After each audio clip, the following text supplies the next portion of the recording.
certainly is a sad day today. They say that it's a combination of fewer grants, fewer private donations, along with rising costs such as insurance for fires, which went from $8,000 a year to $48,000 a year. Today, they were here packing up, and they say that if they don't get a quick infusion of money, then it could be the end by the end of the month.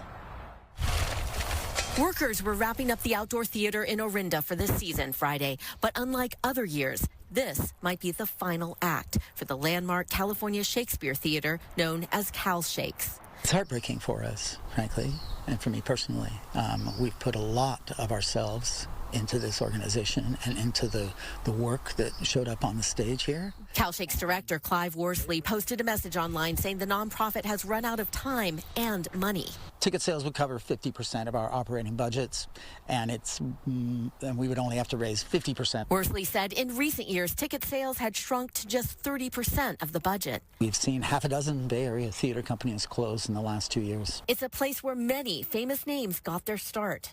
Zendaya started taking acting classes here and working with us. Zendaya answered the call, donating $100,000 earlier this year when Cal Shakes needed $350,000 in emergency funding, just enough to put on their 50th anniversary production, As You Like It.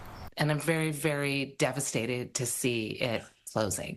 Elizabeth Carter was the director of that performance. One of the reasons that Cal Shakes is so important is it was some young people's first entryway into theater. They did many, many student matinees.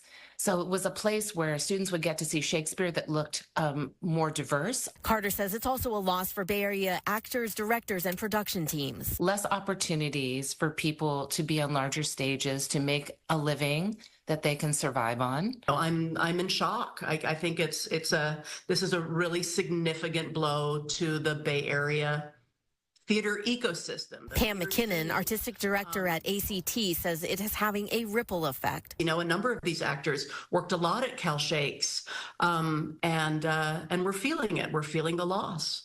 East Bay Mud leases the land, which is on a watershed. We would love to see them stay. In the long run, if we don't get someone in there, then that land, which is currently watershed land, would revert back to natural watershed land. Cal Shakes says right now they are working with their attorneys and reaching out to private donors to see if they can get the $2 to $3 million that it would take to keep them going, but they are realistic that it is a long shot. Jana, how many people do they have on their staff that could potentially lose their jobs here? Well, during the height of the production season, they have told us that they had as many as 100 who are working on these projects.